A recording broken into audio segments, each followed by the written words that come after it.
Hello friends, central Gurukul में आप सभी का बहुत बहुत स्वागत है। आशा करता हूँ आप लोगों की तैयारी अच्छे से चल रही होगी और एकदम मस्त होंगे। दोस्तों आज की वीडियो में हम देखेंगे इस समय का सबसे चर्चित विषय, जो कि अयोध्या राम मंदिर पर है। यह टॉपिक आने वाली सभी एग्जाम के लिए महत्वपूर्ण होने वाला है। इस वीडियो में हम राम मंदिर के तोड़ने से लेकर बाबरी मस्जिद बनने तथा 22 जनवरी 2024 तक के सफ़र की बात करेंगे।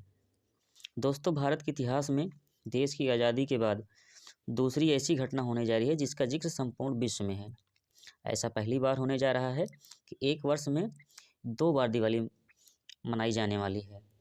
22 जनवरी 2024 की वो तारीख ऐसी होगी जो इतिहास के पन्नों पर सुनहरे अक्षरों से लिखी जाएगी। तो फ्रेंड्स, हम राम मंदिर के इतिहास से लेकर अब तक के एक एक पॉइंट को देखते हुए चलेंगे। तो चलो शुरू करते हैं आज का पहला पॉइंट देखेंगे। 22 जनवरी 2024 को प्रधानमंत्री नरेंद्र मोदी अयोध्या में नवनिर्मित राम मंदिर रामलला की प्राण प्रतिष्ठा करेंगे। ठीक है फ्रेंड्स, ये जो है 22 जनवरी 2024 को प्रधानमंत्री नरेंद्र मोदी अयोध्या में नवनिर्मित राम मंदिर में रामलला की प्राण प्रतिष्ठा करेंगे। और दूसरा टॉपिक देखते हैं क्या है। प्राण प्रतिष्ठा के बाद रामलला के मंदिर के मुख्य गर्भगृह में स्थापित किया जाएगा। जो प्राण प्रतिष्ठा हो जाने के बाद रामलला को मंदिर के मुख्य गर्भगृह में स्थापित किया जाएगा। उसके बाद हम देखते हैं अगला टॉपिक क्या होता है। पहले देखेंगे ये राम मंदिर जो है ये कैसा होगा। सबसे पहले देखेंगे ये जो राम मंदिर है ये 3 मंजिला होगा। कैसा होगा? यह जो है 3 मंजिला होगा। ठीक है। उसके बाद इसमें जो है 5 गुंबद बने हुए हैं और पहले फ्लोर पे राम दरबार होगा। और टोटल खंभों की अगर बात करें तो 318 खड़ा खंभा होगा। ठीक है। और जो प्रत्येक खंभा होगा 14.6 फीट का होगा, लगभग यूँ कहें तो 14.5 फीट का होगा। और हर एक खंभे में लगभग कितनी 16 मूर्तियाँ तराशी जाएंगी या तराशी गई हैं। ठीक है। और ये जो है लगभग कितने 45 एकड़ में एक राम कुंज बनेगा। ठीक है। और जो है इसकी ऊंचाई की अगर बात करें तो ये होगा कितनी 161 फीट। अगर चौड़ाई की बात करें तो लगभग 235 फीट का होगा। और लंबाई देखी जाए ऑल ओवर तो 360 फीट की होगी। ठीक है। और ये जो है लगभग 3.5 साल में ये बनकर तैयार हो जाएगा। ठीक है। और इसमें अगर बात करें ईंटों की, लगभग 4 लाख घन फीट का पत्थर लगेगा। और जितनी ईंटें जितने इसमें लगेंगी वो लगभग 2 लाख ईंटें लगेंगी। और हर एक ईंट पर श्री राम लिखा होगा। और अगर सीढ़ियों की ऊंचाई की अगर बात करें तो 16 फीट की होगी। ठीक है। तो हमने ये जो राम मंदिर है इसके विषय में लगभग प्रॉपर हमने देख लिया। और जो इसके अंदर 3 मंडल भी बनाए गए हैं। कौन से? सबसे पहले अगर देखेंगे तो सबसे पहले इसके ऊपर इसका शिखर रहेगा। ठीक है। क्या रहेगा? ये शिखर वाला पॉइंट रहेगा। ठीक है। उसके बाद फिर क्या आता है? गर्भगृह आएगा। उसके बाद कुदुम मंडल आएगा, फिर नृत्य मंडल, फिर रंग मंडल। ठीक है। हमने इस राम मंदिर के बारे में इसको हमने अच्छे से समझ लिया। उसके बाद हम चलो देखते हैं अपने अगले पॉइंट को। अगला पॉइंट देखते हैं क्या होगा। अगला पॉइंट देखने से पहले हम देखेंगे जो रामलला की जो मूर्ति स्थापित की जाएगी, जिसकी प्राण प्रतिष्ठा होगी, वो कुल ये इस प्रकार की होगी। ये इसकी एक्चुअल फोटो है। ठीक है। अब हम अपने पॉइंट की ओर बढ़ते हैं। राम मंदिर के लिए मूल डिजाइन 1998 अहमदाबाद के सोमपुरा परिवार के द्वारा तैयार किया गया था। जो सबसे पहले इसका डिज़ाइन तैयार किया गया था वो अहमदाबाद के सोमपुरा परिवार का। ये सोमपुरा परिवार बहुत पुराने टाइम से जो है ये आर्किटेक्चर में काम कर रहा है। ठीक है। खास करके मंदिरों के लिए ऐसे जो है जो इमारतें बनाई जाती हैं उनके लिए डिज़ाइन बनाता है। ठीक है। तो ये जो है सोमपुरा का एक परिवार है, उन्होंने इसका सन 1988 में तैयार किया था। फिर आगे देखते हैं क्या है। वर्ष 2020 में मूल डिज़ाइन में कुछ बदलाव करके राम मंदिर के लिए एक नया डिज़ाइन बनाया गया। जो 1988 में बना हुआ था डिज़ाइन, उसका जो मूल डिज़ाइन था उसमें कुछ जो है चेंजेस करके 2020 में नया डिज़ाइन बनाया गया। ठीक है। नया डिज़ाइन जब बना जो है उसमें देखते हैं कैसे क्या क्या रहा था। मंदिर जो है 225 फीट चौड़ा होगा और 360 फीट लंबा होगा। और 161 फीट ऊंचा होगा। फिर अगला पॉइंट देखते हैं क्या है। अगला पॉइंट है मार्च 2020 में श्री राम जन्मभूमि तीर्थ क्षेत्र ट्रस्ट ने राम मंदिर निर्माण का पहला चरण शुरू किया था। कब शुरू किया था? मार्च 2020 में। तो इसका जो कार्य शुरू किया था एक ट्रस्ट के जरिए किया गया था। उस ट्रस्ट का नाम क्या था? श्री राम जन्मभूमि तीर्थ क्षेत्र ट्रस्ट। और ये अगर ये बात करते हैं ये उत्तर प्रदेश के सरयू नदी के तट पर स्थित है। ठीक है, चलो हम देखते हैं अपना अगला पॉइंट। अगला पॉइंट क्या है अब ये जितने भी पॉइंट हैं अभी आ रहे हैं ये सभी एग्जाम की दृष्टि से मतलब मोस्ट इम्पॉर्टेंट हैं। ये आने वाले सभी एग्जाम में पूछा जा सकता है। ये जो राम मंदिर है ये किस शैली में बना हुआ है? ये नागर शैली में बना हुआ है। ठीक है, किस शैली में बना हुआ है? तो ये नागर शैली में बना हुआ है। ठीक है, अब अगला पॉइंट देखते हैं क्या है। प्रधानमंत्री नरेंद्र मोदी 5 अगस्त 2020 को इसकी आधारशिला रखी थी। भारत के प्रधानमंत्री वर्तमान के जो हैं उन्होंने 5 अगस्त 2020 को इस मंदिर की आधारशिला रखी थी। ठीक है, कब रखी थी? ये पॉइंट याद करने के लिए है। ये 5 अगस्त 2020 को किसने रखा था? भारत के प्रधानमंत्री नरेंद्र मोदी जी ने। ठीक है, अगला पॉइंट देखते हैं क्या है। अगला पॉइंट है मंदिर के पश्चिम में कोई मंदिर नहीं है। जो मंदिर का पश्चिम का हिस्सा है उस साइड में कोई बड़ा मंदिर नहीं है, मतलब छोटे मोटे मंदिर हो सकते हैं। ठीक है, हम अगले पॉइंट देखते हैं क्या है। अगला पॉइंट है मंदिर की उत्तर दिशा में, मंदिर की जो उत्तर दिशा है उस दिशा में देखते हैं क्या क्या है। मंदिर की उत्तर दिशा में पुराना आनंद भवन है, उसके बाद कौशल्या भवन है। ठीक है, उसके बाद सुमित्रा भवन है, उसके बाद जो है ये सुंदर भवन और सीता रसोई और कैकेयी भवन, ये सभी हैं। पहले क्या है? पुराना आनंद भवन है, फिर कौशल्या भवन है, सुमित्रा भवन है, सुंदर भवन है, फिर सीता रसोई भी है, उसके बाद कैकेयी भवन है। ठीक है, उसके बाद देखते हैं अगला पॉइंट। अगले पॉइंट में क्या है? मंदिर के पूर्व में लवकुश का मंदिर है। मंदिर का जो पूर्व वाला भाग है उसमें जो है किसका? लवकुश का मंदिर है।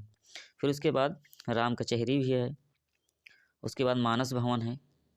ठीक है, ये मानस भवन है, फिर श्रृंगार भवन है, फिर पुराना शीश महल है। ठीक है, ये हमने मंदिर के मतलब मंदिर के उत्तर दिशा में और पूर्व दिशा में मंदिर हैं। ठीक है, जो हैं मोस्ट इंपॉर्टेंट जो भवन बने हुए हैं उनको हमने देखा। ठीक है, ये जो है सारी चीज़ें हैं, ये एग्जाम में ऐसे पूछा जा सकता है कि मंदिर के उत्तर दिशा में ऐसे ऑप्शन में दे दिया जाएगा क्या क्या है। ठीक है, तो हम अगले पॉइंट को देखते हैं। अगला पॉइंट क्या है? अगला पॉइंट क्या है? दक्षिण दिशा में कोई बड़ा मंदिर नहीं है। तो आपको इसको भी याद रखना है कि दक्षिण दिशा में कोई भी मंदिर नहीं है। ठीक है, और इस मंदिर के वास्तुकार जो है अहमदाबाद के सोमपुरा परिवार के चंद्रकांत सोमपुरा जी हैं, जो इस मंदिर के जो है वास्तुकार थे। अभी हमने अगले पॉइंट में चर्चा की थी इसकी, अहमदाबाद के सोमपुरा परिवार के, लेकिन उसमें नाम नहीं बताया गया था। इस वाले पॉइंट में उनका नाम भी है। उनका नाम क्या था? ये याद करने वाला पॉइंट है, चंद्रकांत सोमपुरा। ठीक है, हम बढ़ते हैं अगले पॉइंट की तरफ। अगला पॉइंट क्या है? मंदिर का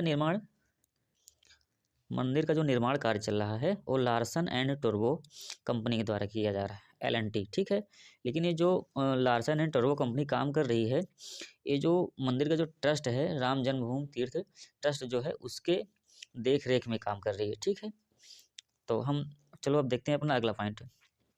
अगला पॉइंट क्या है?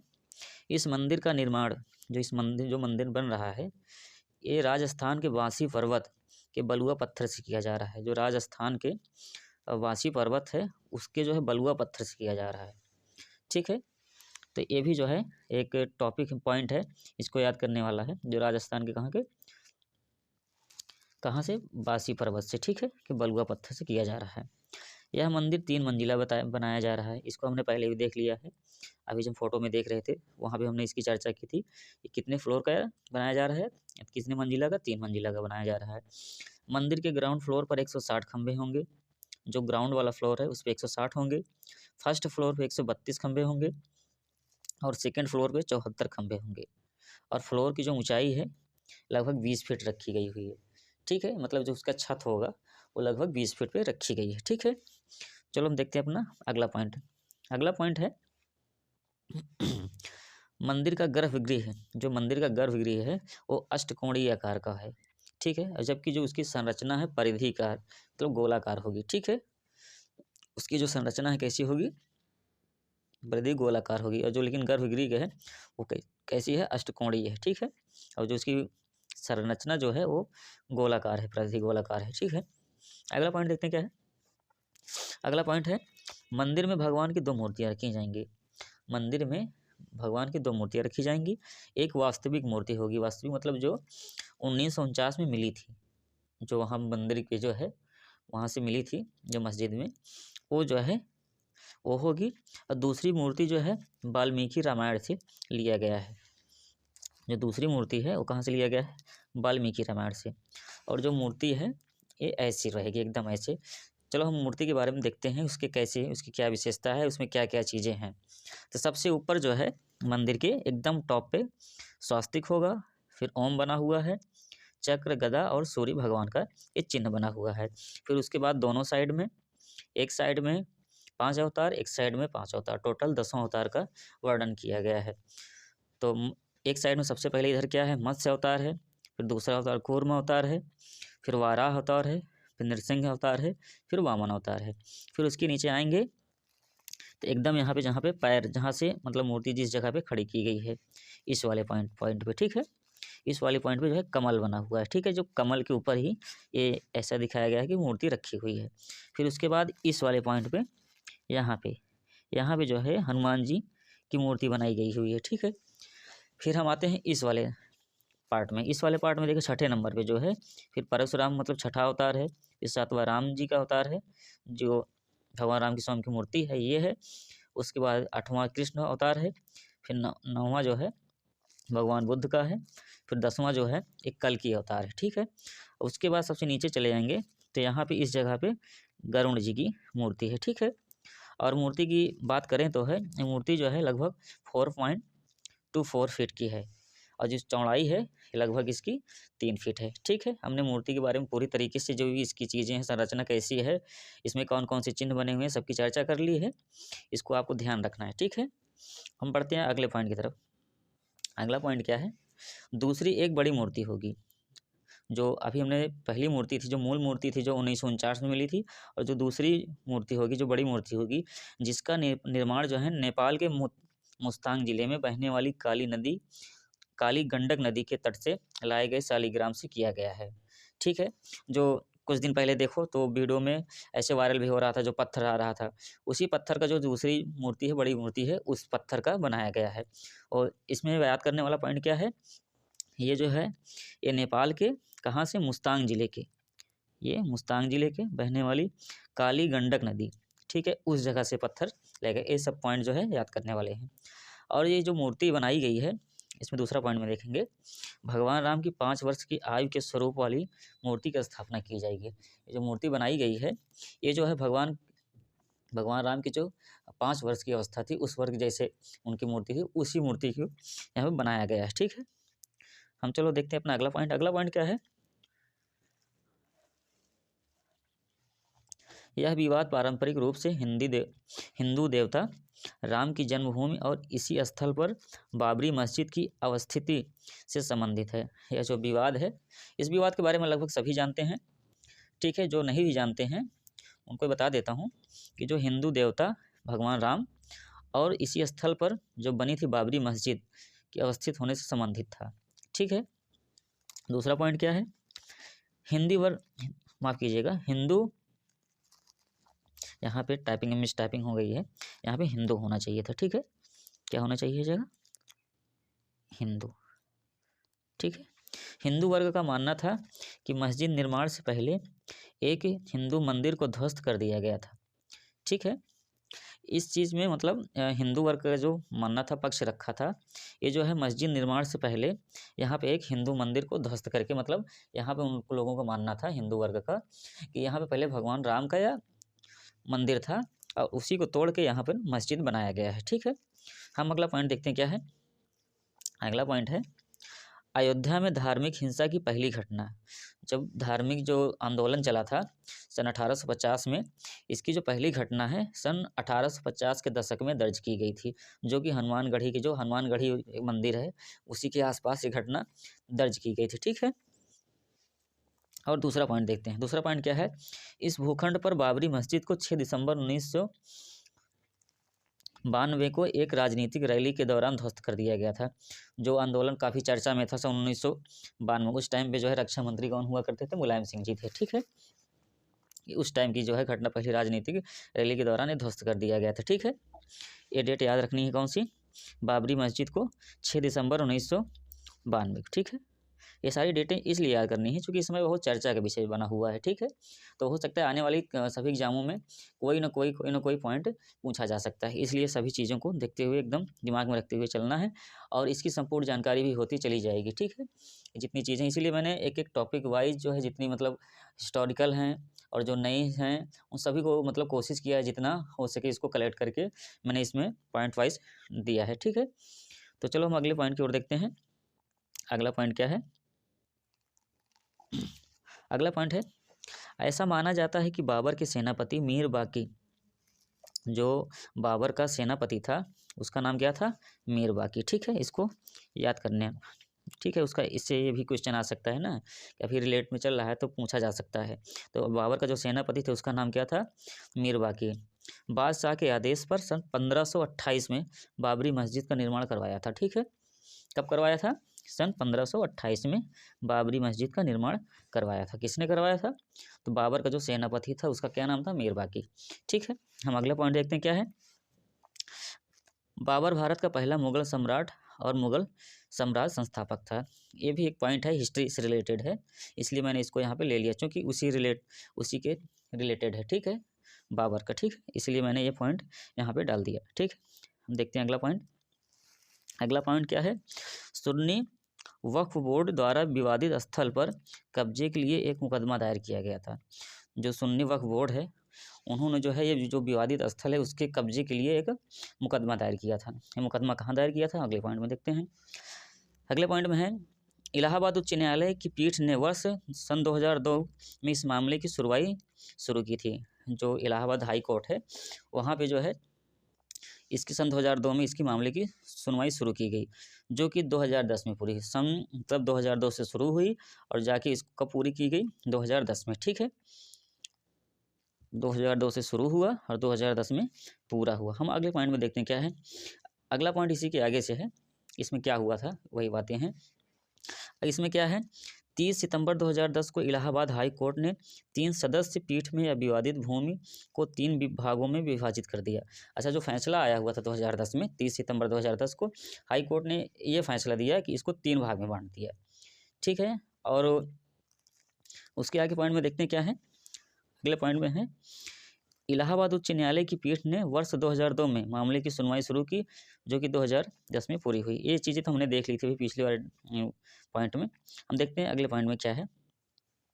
अगला पॉइंट उसी से रिलेट करके है, इस पॉइंट में बताया गया है। देखिए क्या है, इस फैसले के अनुसार जो 3 भाग में बांटा गया था, 1/3 इसमें दिया गया है, 1/3 जो है सुन्नी वक्फ बोर्ड को दिया गया था, 1/3 निर्मोही अखाड़े को दिया गया था, जो शेष 1/3 बचा हुआ था वो रामलला मंदिर के निर्माण के लिए दिया गया था। ठीक है, ये चीज़ें जो हाई कोर्ट का जो फैसला था इसमें इस तरीके से फैसला हुआ था कि जो है ये 3 भाग में बांट दिया था। पहला भाग जो है सुन्नी वक्फ बोर्ड को दिया गया था और दूसरा जो है निर्मोही अखाड़े को, और जो तीसरा 1/3 हिस्सा बचा था वो रामलला मंदिर के निर्माण के लिए दिया गया था। ठीक, दूसरे पॉइंट में देखते क्या है।